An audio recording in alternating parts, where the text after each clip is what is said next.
G'day guys, how are we going? Well, we're up here on the beaches of Fraser Island, and I just thought I'd run through some of the must-have recovery items that I've certainly got in my selection when I'm coming up here driving the soft beaches of Fraser Island.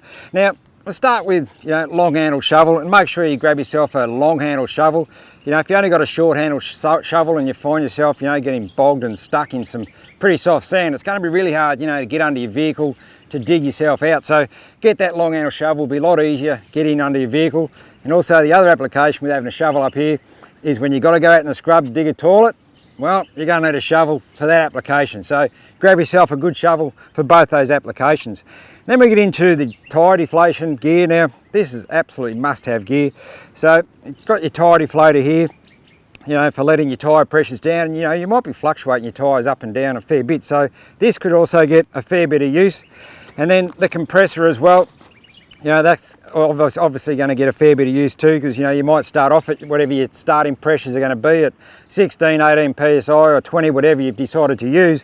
But then you might find, well, that's not enough. You might find yourself getting stuck in some of these soft sands and getting really bogged, and so you might have to let your tyre pressures down, 11, 12 psi, 13 psi to get out of a situation and out the other side. But when you get out the other side back on those hard beaches again, you want to make sure you pump your tyres back up to whatever your original starting pressure was, because you don't want to be scooting down the beaches at 50, 60, 70k an hour on 11, 12, 13 psi, just way too dangerous. So pump them back up to where your starting pressure was and be a lot safer. And then you get in some of these recovery items here, soft shackles.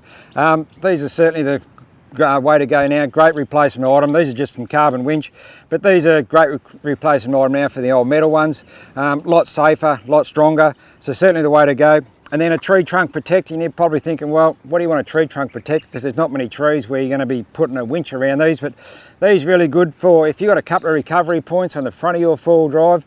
Well, you can use this as a bridle, so you could hook it onto your two recovery points, and then your snatch strap would go through that and give you a lot more straight line pull to get out of some of those boggy situations. And then the old cable dampener, well, you still want to get in the habit of putting that even across your snatch strap, just in that off chance it does break. Well, this is certainly going to make everything fall straight to the ground, so make sure you got yourself one of those as well. And then we get into the solo traveller people. All this gear's all great if you've got someone else with you, because that's the only way you're going to be able to use it. So, but if you're out and about and you like doing some solo travelling on the beaches, well, you'd be feeling crazy not to leave home with at least of these, the old Tread Pros. These are a fantastic product, all Australian made out of right here in Queensland where we are right now. So you'd be crazy not to leave home with at least a set of these, because you might have to recover yourself and get out of some of that soft sand. Well, these are going to be absolutely fantastic for getting you out of those soft sand bogs. But you can also use them in snow and mud and those sort of things too. So there's a lot of applications for this style of product. So that's sort of just some of the items that I take and when I come up here, and lucky enough, not need to use any of them just yet, but we've still got a few days to go. So let's see what you guys come up with on some of the must-have recovery items that you put in your list when you go full driving on the beaches. So until then, we'll catch up with you later on.